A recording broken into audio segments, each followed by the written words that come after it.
Tu ne peux pas traverser la forêt tout seul, tu ne la connais pas bien. Non, vraiment, Clarence, c'est insensé. Oublie ce concert. Mais je suis certain que ma mère serait d'accord. Tu n'es pas chez ta mère, tu es chez moi, et j'ai dit non. Mais c'est le concert du siècle. N'insiste pas, tu n'iras pas. Grand Dédale, c'est beaucoup trop loin. Je veux retourner chez ma mère. Bon, nous y entrons, Copernic. Excusez-moi, Majesté, mais le carrosse royal est avancé depuis un moment déjà. Mon carrosse, pourquoi faire? Vous avez rendez-vous chez le tailleur. Ah! Le tailleur. Oui. Bon, alors, Clarence, je m'absente. Je dois régler une affaire de la plus haute importance. Alors, nous reparlerons plus tard dans la journée, si tu veux. Ah, excusez-moi. N'oublie pas que tu as une leçon d'astronomie cet après-midi et que tu as un devoir à terminer d'ici là. Ouais. Si tu penses que je vais rester ici à faire mon devoir d'astro pendant que tout le monde va au concert... N'importe qui est capable de trouver la route de Grand Dédale. C'est de l'autre côté de la forêt.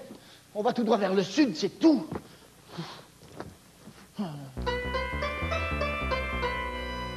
Il n'est pas normal que je sois sans cesse obligé de commander des vêtements plus grands. Bon, ce tailleur est malhonnête ou incompétent. Clarence!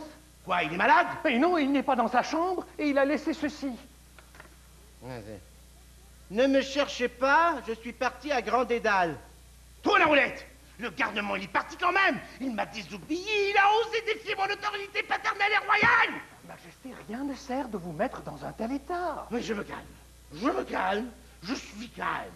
Mais je ne peux quand même pas rester assis calmement alors que mon petit Clarence est sans nul doute perdu en forêt, sans nourriture, sans vêtements chauds et pourchassé par les sangliers. Majesté! Mais je me calme, et je suis très calme.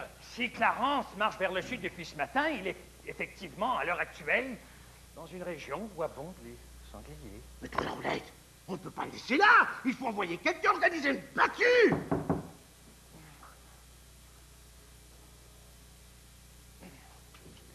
Oui? Merci, mon brave. Jason, Majesté, une lettre pour vous. Ah oui? C'est ma cousine Berthe, la mère de Clarence. Mon cher cousin, malgré ma crainte du mal de mer, j'entreprends aujourd'hui même de traverser la mer des Carabines afin d'assister à une grande fête familiale organisée pour les 100 ans de Tantalis. Évidemment, j'en profiterai pour faire un saut à Dragonville et venir embrasser mon Clarence chéri. Trop la roulette. Non. À moins que mon navire ne fasse naufrage, je serai chez toi dans une huitaine. À très bientôt, Berthe. Oh, mais il ne manque plus que ça. La cousine Berthe qui arrive. Et cette lettre, elle date de quand? Elle date 8 jours. 8 jours? Votre cousine devrait donc arriver aujourd'hui. Ah, aujourd'hui? Aujourd'hui? Restez calme. Eh bien, je ne vois pas du tout pourquoi je m'énerverais. Tout va très bien, hein? Copernic, il faut trouver Clarence avant que sa mère n'arrive. Mais ce ne sera pas facile de le rattraper. Il est parti depuis plusieurs heures.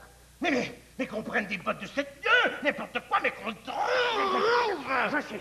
Nous allons demander à tout feu tout flamme d'aller à sa recherche. Il connaît la forêt comme personne et peut s'y déplacer très vite. J'y vais. Et si Berthe arrive? Restez calme et gardez votre sang-froid. Non, je tiens. Je suis calme. Vite. Très calme.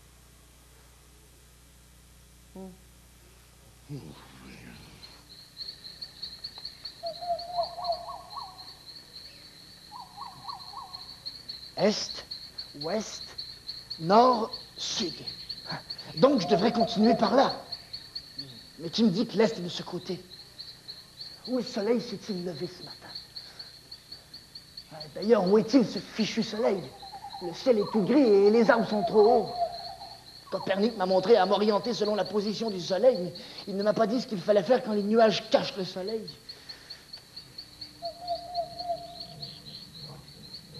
Tu connais ce rocher? Bien sûr, professeur Copernic. Croque de bouc, c'est la caverne de Teuf-Teuf. Je suis revenu sur mes pas sans m'en rendre compte. Le roi Jason compte sur toi pour ramener Clarence sain et sauf le plus vite possible. Il est très inquiet. Dites-lui que je pars tout de suite. Oh, j'espère qu'il ne lui est encore rien arrivé. Rassurez-vous, je le ramène avant la nuit.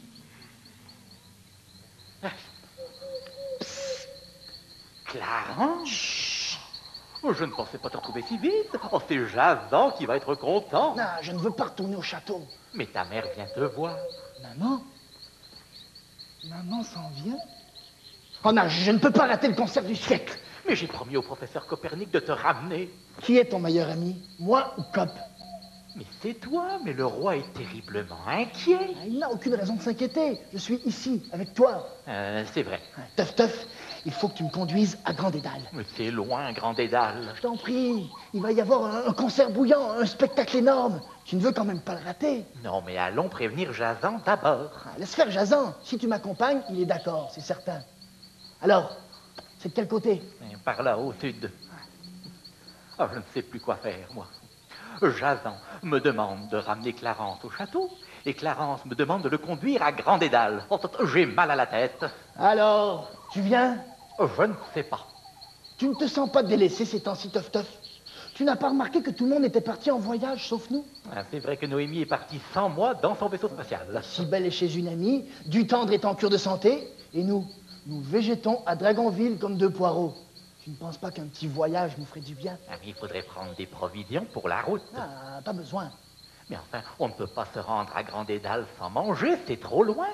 Et puis il va falloir marcher toute la journée jusqu'au coucher du soleil, s'arrêter pour la nuit et repartir dès l'aube si tu veux arriver pour le début du concert demain soir. Bon, va chercher à manger au château, mais tu te dépêches, hein? Oui, oui, oui, oui. Et je préviendrai Jason. Et tu ne diras à personne que tu m'as vu, hein? Ah non, non, non, non, non, non. Promis? Promis.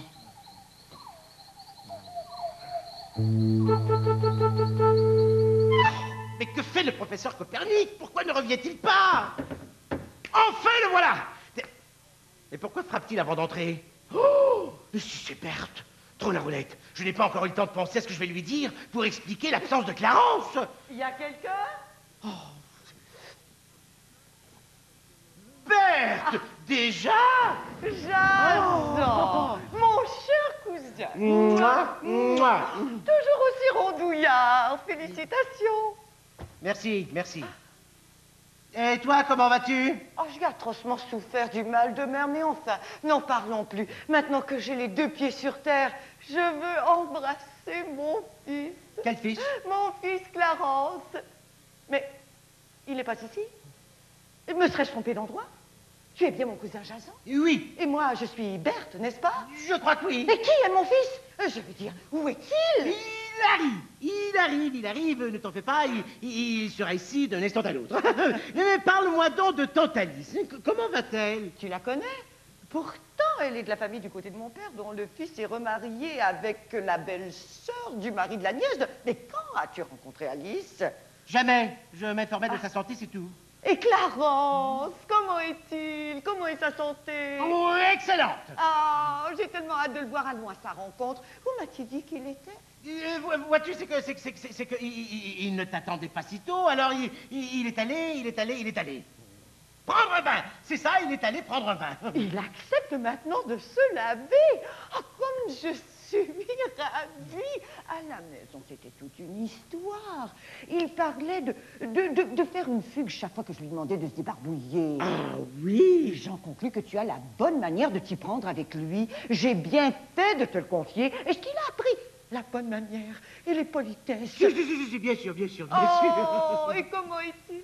Oh, tu verras qu'il a fait des progrès Tu énormes. me parais nerveux, Jason. Ah non, pas du tout. Tiens, tu as bien connu Bouchotte, toi, hein? Sais-tu que ma fille Noémie lui ressemble de plus en plus? Ah, c'est le vrai portrait de sa mère. Mais tu la rencontreras si tu restes quelques jours, oui. Au fait, combien de temps comptes-tu rester, Berthe? Clarence, chérie, c'est maman. Comment va mon gorille adoré? Mais que fais-tu? Je veux juste lui dire quelques mots. Clarence, chérie, mon gros lézard, dis quelque chose. Non, mais Clarence n'est pas là-haut. Mais tu m'as dit qu'il était allé prendre un bain.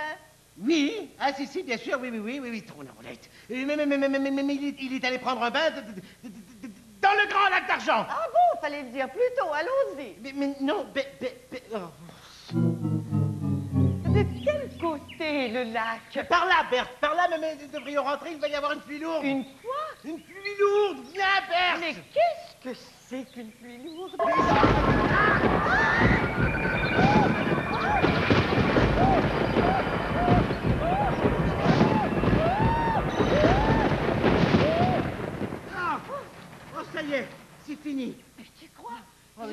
vois plus rien, j'ai perdu mes lunettes. Attends, je vais te les retrouver, là. Attends. Oups! Mais quel est ce bruit? Oh, tes lunettes, elles sont brisées et il va falloir que tu t'en passes quelque temps. Impossible! Je suis myope comme une taupe. Non, je suis vraiment désolé, Berthe. Mais prends mon bras, ici. Non, ici. Allez, prends mon bras, ici, voilà. Viens, tranquillement. On attend. Oh, Ah! pardon, j'ai Ah! failli te faire tomber, est-ce que je suis maladroite? Non, ce n'est rien. Tiens, et c'est donc ces lunettes, hein? Elles viennent de tomber au cours de la pluie lourde. Hein, qu'en dis-tu? C'est un peu flou, mais c'est mieux que rien du tout. Oui, bon, alors je ferai réparer les tiennes par le professeur Copernic. Tiens, justement. Bonjour.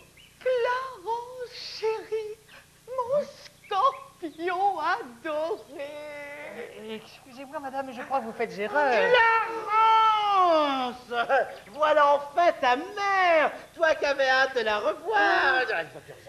Mais comme tu es devenu un beau grand jeune homme. Oh, mais je te l'avais dit, Clarence! Que ta mère n'en croirait pas ses yeux! Elle ne croit plus rien!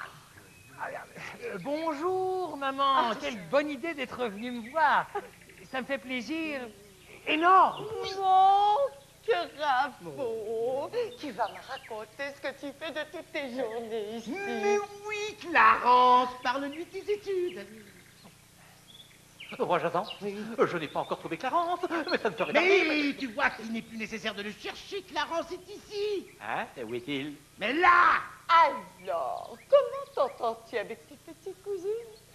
Très bien, mère. Elles sont fort charmantes. Vraiment, Clarence, comme tu parles bien.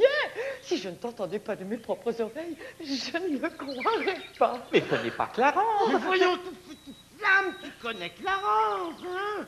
Ah! Le fils de ma cousine Berthe! Berthe? Le méchant gros toutou. Toutou, c'est moi qu'on traite de toutou. C'est un très gros chien, n'est-ce pas? En fait, oui, tu as raison. Finalement, tu as raison, oui, c'est un croisement de chien et de dragon. De dragon? Ah, je pense que je vais m'évanouir. Mais non, rassure-toi, Berthe, rassure-toi. Non, je n'aurais pas dû parler de dragon. Oui, parce qu'en fait, il est 3/4 chien et 1/4 dragon. Et finalement, il n'a presque rien de dragon. Quoi? Oh. Ah ben, je veux des explications tout de suite. Mes amis, allons manger. Notre voyageuse doit être affamée. Alors, professeur Clarence, conduis donc ta mère dans la salle à dîner. Venez, mère. Oh, Allez. Clarence, vraiment, jamais je ne m'attendais de trouver si changé. Tu as pris des couleurs, hein? Allez. Bon, alors, je t'en prie, sois compréhensif. Berthe a terriblement peur des chiens et encore plus des dragons. Toutou, je n'ai jamais été aussi humilié de toute ma vie. Non mais écoute, le professeur Copernic se laisse bien appeler Clarence. Et pourquoi c'est un jeu? Pas du tout. Non, pas du tout. Non, Berthe est trop sensible. Hein. On ne peut pas lui dire la vérité tant qu'on n'aura pas retrouvé Clarence sain et sauf. D'ailleurs, que fais-tu ici, tourne à roulette? Tu n'es pas parti le chercher? Ah si, mais je suis venu prendre des provisions pour la route. Mais dépêche-toi de partir. La noirceur vient vite à ce moment de l'année. Oh, s'il fallait que Clarence passe la nuit tout seul dehors au milieu des bêtes féroces, j'en tomberais malade. Je ne pourrais pas manger un petit quelque chose avec vous avant de partir? J'ai un petit creux. Bon, avale une bouchée en vitesse et tu repars aussitôt. Allez. Mon porc-épic, chéri, tu as même perdu l'habitude de te mettre les pieds sur la table. Quel exploit tu as réussi, Jason. Vraiment, cela tient du miracle. Monsieur Garçon avait simplement besoin d'un modèle. Ah, je trouve que tu ne manges pas beaucoup. Ce doit être l'émotion de vous revoir, mère, qui me coupe l'appétit. D'habitude, j'ai faim énorme. Ah, pourtant c'est délicieux, moi je me régale. Aurais-tu oublié Clarence? Ah non, j'y vais. Vraiment, Mais je ne suis plus du tout certain d'avoir envie de marcher jusqu'à Grand-Dédale, moi. vraiment, j'ai du mal à te reconnaître, Clarence. Même ta voix a changé. Elle a mué. Oui, c'est ça, sa voix muée. Comment muet? Eh bien, oui, tous les garçons, quand ils atteignent un certain âge, eh bien, leur voix change, tu vois. Elle mue. Ah bon, je ne savais pas. Ça t'est arrivé à toi aussi? Bien sûr. Clarence, pourrais-tu me passer le pain à l'ail, s'il te plaît? Et certainement, teuf. Mais il parle, ce chien? Mais certainement qu'il parle. Enfin, comme tous les chiens. Bon, où avais-je la tête? Ce doit être que sa voix a mué. Il mange toujours à table avec vous? Évidemment, tu ne voudrais pas qu'il mange par terre quand même. Oh, mais non, certainement pas. Il ne faudrait pas le traiter comme un animal. Tu sais que ce chien a une vue exceptionnelle et qu'il n'a pas son pareil pour retrouver les personnes qui se perdent dans les bois. N'est-ce pas, mon bon chien-chien? Il a déjà mangé quelqu'un? Ne craignez rien, mère, il n'est pas méchant. Emporte toute la nourriture que tu veux, mais va-t'en, rousse! D'accord, d'accord. Clarence, tu te souviens, toi, de notre voisine? Laquelle? Jovette, celle qui avait une voix si stridente et que tu t'amusais à taquiner. Jovette. Ah oui, oui, oui. Eh bien, la pauvre Jovette, elle a mordu un chien enragé. Oh, ils ont énormément souffert tous les deux. Oh. Leur a-t-on fait des cataplasmes de graines de lin? Eh bien, je ne sais pas pourquoi. De la graine de lin bouillie aurait grandement apaisé leur souffrance. Oh, mais tu es presque devenu un savant. D'ailleurs, tu m'as parlé dans tes lettres d'un vieux professeur un peu cinglé avec qui tu étudiais. Je ne sais pas de qui vous parlez. Mais si, tu m'as dit qu'il était complètement toqué, lunatique. Vraiment, mère, je ne vois pas à qui vous faites allusion. Coco-Télé, je me souviens, c'est comme ça que tu l'appelles, Coco-Télé. Coco-Félé? Copernic! Il devait parler du professeur Copernic, mais il est absent aujourd'hui. Ah bon? Crois-tu que, Jason, tu crois que ce professeur est une bonne fréquentation pour mon fils?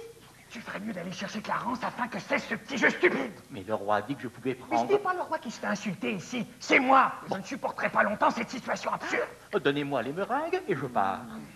Allez. Vraiment, Jason, je suis ravie. Jamais je n'aurais pu imaginer que tu puisses transformer mon Clarence en un jeune homme aussi bien élevé. J'ai du mal à croire que c'est mon fils. Tout est tellement changé chez toi. Tes vêtements, ta coiffure, ta façon de parler. Eh bien, excusez-moi. Oui, je n'ai rien, je vais... À bien y penser, je ne veux pas que tu ramènes Clarence tout de suite. Oui, Berthe le supporterait très mal. Mais alors je peux aller me rasseoir? Mais non! Chut, non! Non, il faut quand même le retrouver. Mais tu pourrais conduire Clarence dans ta caverne discrètement, n'est-ce pas? Veiller sur lui et attendre qu'on te fasse signe pour le ramener au château. Oui, c'est pour éviter de faire de la peine à sa mère. Hein? Jason! Oui, allez. Oui, ma chère Berthe. Mais qu'est-ce que je fais, moi, hein? Personne ne me dit la même chose. Clarence veut aller à Grand-Dédale, Copernic veut que je le ramène ici le plus vite possible, et Jason veut que je le garde chez moi. Il a une drôle façon de japper, ce chien. Ah non, il n'a pas jappé, il a éternué. Bon souhait. Allons, Teuf, va dehors. Mais c'était- Allons, tu es un bon chien, très obéissant. Tu vas sortir tout de suite et faire ce que je te demandais. D'accord, inutile d'insister. Excuse-le, Berthe. Oh, ce n'est pas grave, de toute façon, je ne m'attarderai pas longtemps. La route est longue, jusque chez Alice. Mais tu vas au moins passer la nuit ici. Est-ce que le chien dort au château? Il dort habituellement à la porte de la chambre d'amis. Ah bon, alors je pars ce soir. Mais tu vas voyager à la noirceur, ce n'est pas prudent. Ne t'en fais pas, j'ai l'habitude. Va préparer tes bagages, Clarence. Mais pourquoi je ne pars pas?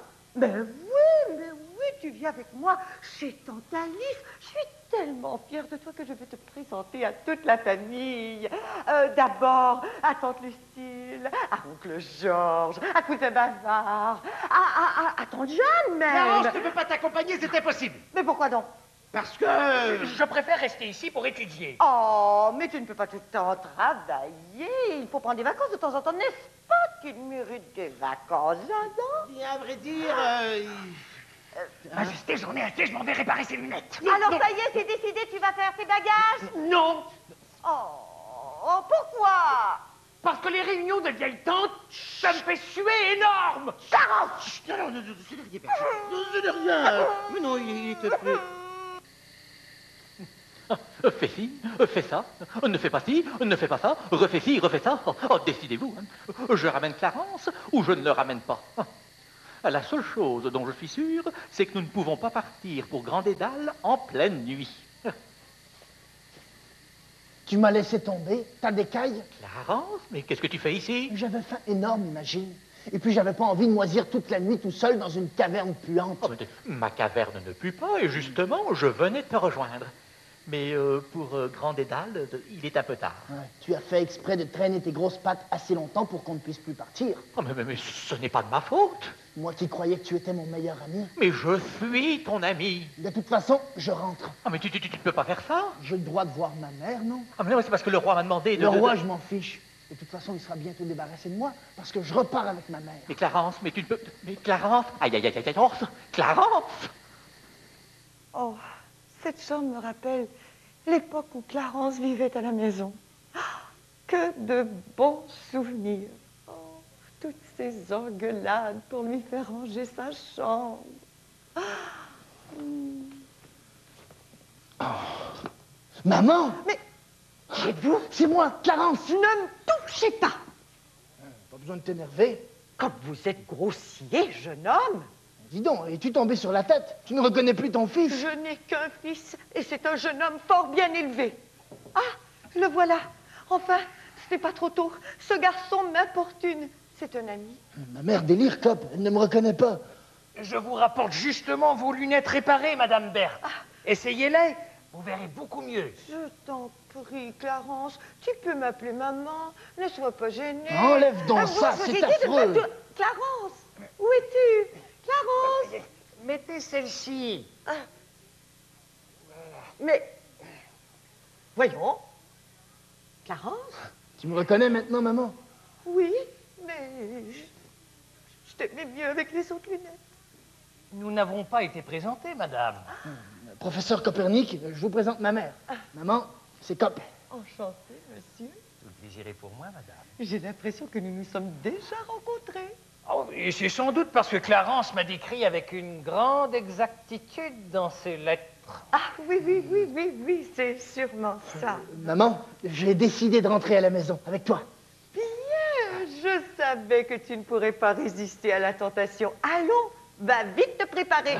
Tante Alice nous attend. Nous allons chez Tante Alice. Après la fête d'Alice, nous irons chez ma cousine Hortense. Je ne l'ai pas vue depuis 20 ans et je compte bien lui raconter tout ce qui est arrivé depuis. Ensuite, nous passerons chez la comtesse de Météore. Elle nous offrira sans doute l'hospitalité un mois ou deux. La pauvre, elle s'ennuie tellement toute seule dans ce château, juchée sur un piton rocheux quasi inaccessible. Ensuite, irons-nous chez Arthur ou chez Juliette? Tu sais comme je déteste traverser la mer des Carabines. Alors, une fois de ce côté, j'en profite pour faire toutes mes visites. Tout bien réfléchi, je reste ici. Jazz est plus rigolo que ma mère.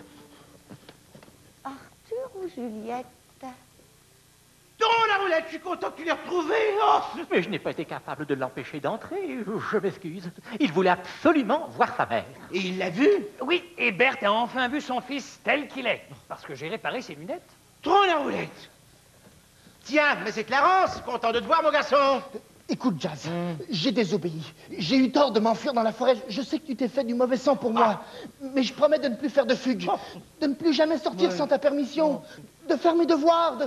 De changer de chaussettes tous les jours. De me laver les mains avant de manger. Si tu me gardes ici. Oh, tu ne veux plus retourner chez ta mère? J'ai changé d'idée.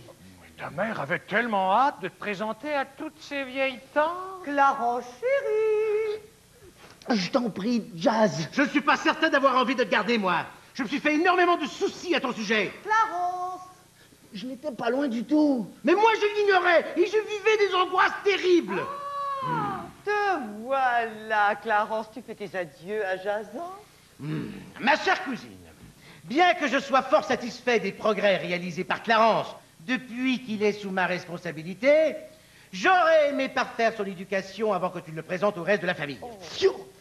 Mais si tu insistes pour reprendre ton fils, alors là, je ne peux pas m'y opposer. Amène-le donc. Ah non. Sache toutefois que le château nous semblera bien triste sans Clarence et Top Top. Top, top. Oui, Top Top. Lui et Clarence sont devenus inséparables. Ils ne pourraient plus vivre l'un sans l'autre. ils souffriraient tous les deux de tristesse aiguë qui pourrait dégénérer en chagrin chronique. Vous voulez dire que si je pars avec Clarence, je dois aussi emmener le chien? Jamais je ne quitterai Teuf-Teuf. Ah, je te suivrai partout où tu iras. Eh bien, à bien y regarder, Clarence. Je pense que tu pourrais rester ici encore quelque temps, hein, si tu n'y vois pas d'inconvénient. Ouais. Oh, je reste moi aussi. Mais oui, gros bêta. C'est drôle, mais depuis que j'ai repris mes lunettes, je trouve que le chien a de moins en moins l'air d'un chien. Enfin, il était temps qu'elle me voie comme je suis. Il faut dire que les autres lunettes déformaient légèrement la réalité. Oh, par contre, toi, Jason, tu m'apparais maintenant plus rond, plus bedonnant. Quoi? Eh ben, et je dirais même plus, tu es gros. Oh! Très gros. Oh! Copernic, qu'avez-vous fait à ces lunettes? Mais majesté, rien, je vous assure. Pauvre Jason. Une chance que Clarence ne mange pas beaucoup. Sinon, j'aurais peur qu'il devienne lui aussi un gros patapouf. Allez, Berthe. Mais Jason, je n'ai pas encore dit au revoir à tout le monde. Au revoir. Mais qu'est-ce qu'il a?